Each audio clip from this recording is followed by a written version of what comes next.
Live from Fargo and serving you on TV, online, and on the go. This is Valley News Live 10 at 10. New for you tonight at 10. Some of the most creative people alive are scam artists. Good evening and thanks for joining us tonight. We're constantly reporting on the newest approach, the latest victims, and what to look out for. Tonight, a personal story on how easy it is to be approached and how lucky I was at avoiding trouble.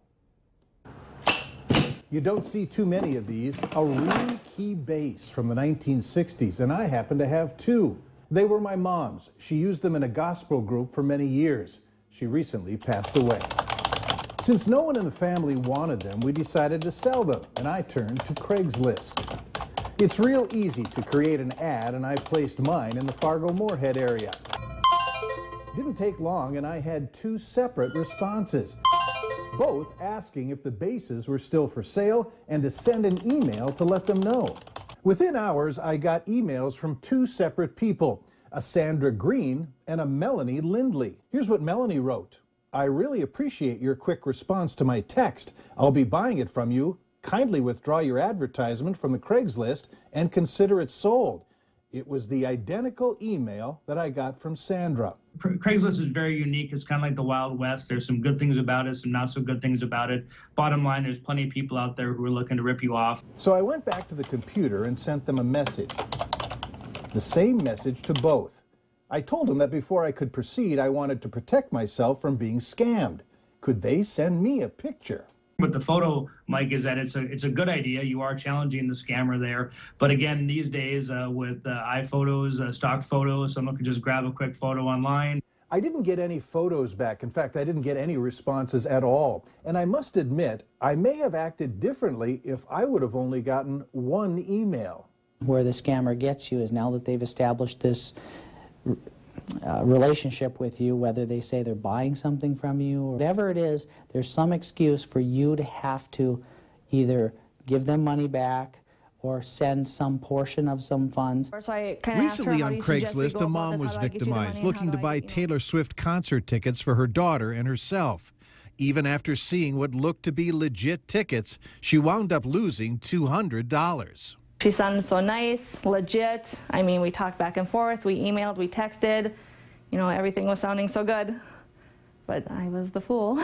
Getting two responses that were the same was a break for me and a real lesson learned. Bottom line, we all kind of have a radar. We can kind of sense when something's amiss or a little bit off. And I think a lot of people get in trouble when they ignore that, when they just kind of put that aside and just want to get something done with. Oh, I just want this over with. And they ignore that feeling, and that leads to people getting ripped off sometimes. We always encourage people, pay attention to your instincts. They're your best friend, and they often keep you out of trouble. I've been approached by one other would-be scammer. I found out by Googling the email address that I received. It was mentioned several times as being bad. One of the best pieces of advice I've found in doing this story comes from Craigslist itself. Deal locally and face-to-face. If you follow this rule, they say, you'll avoid 99% of scam attempts. Steph? It's great advice, Mike. Thank you. Now, we have tips from the FBI about avoiding scams on the internet. Just go to our website, valleynewslive.com, and click on the hot button. In other news tonight, murder charges have been dropped against a Moorhead teenager. Zachary St. Clair had originally confessed to killing 55-year-old Bradley Carrington, saying that Carrington had been sexually abusing him for several years. The 16-year-old was charged with first and second-degree murder. He then changed his story, saying he lied to protect his brother Anthony Rodriguez of Fargo. Rodriguez has since been charged with second-degree murder in the same case. A Minnesota man who was arrested for child pornography may be linked to the 1989 disappearance of Jacob Wetterling.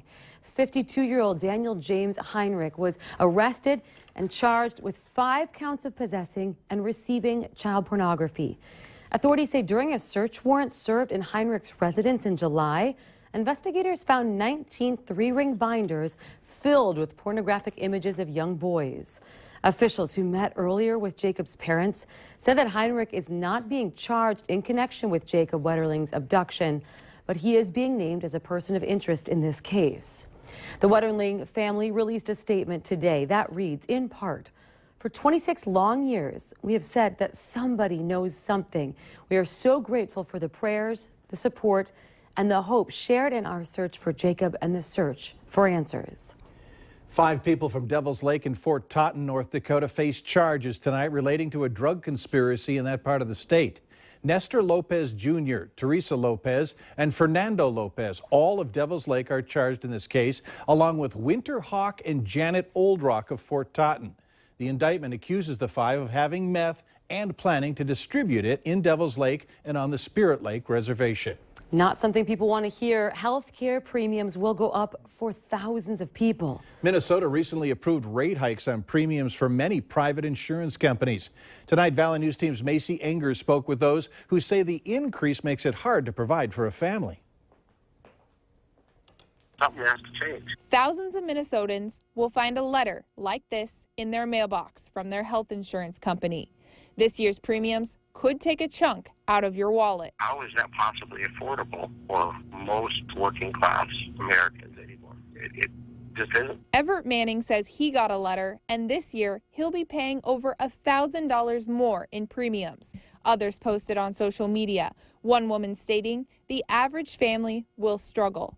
The increase varies by company, but you could see a change on your premiums from 14 to 49%. We don't want Minnesotans to pay more than what they should be for health insurance. Minsure says that this change impacts families who buy insurance on their own. Those who get insurance through work shouldn't be impacted. To help shoulder the cost, Minsure points to tax credits or financial aid. A single individual earning up to $47,000 a year or a family of 4 earning up to $97,000 a year could qualify. So it's really a pretty big limit.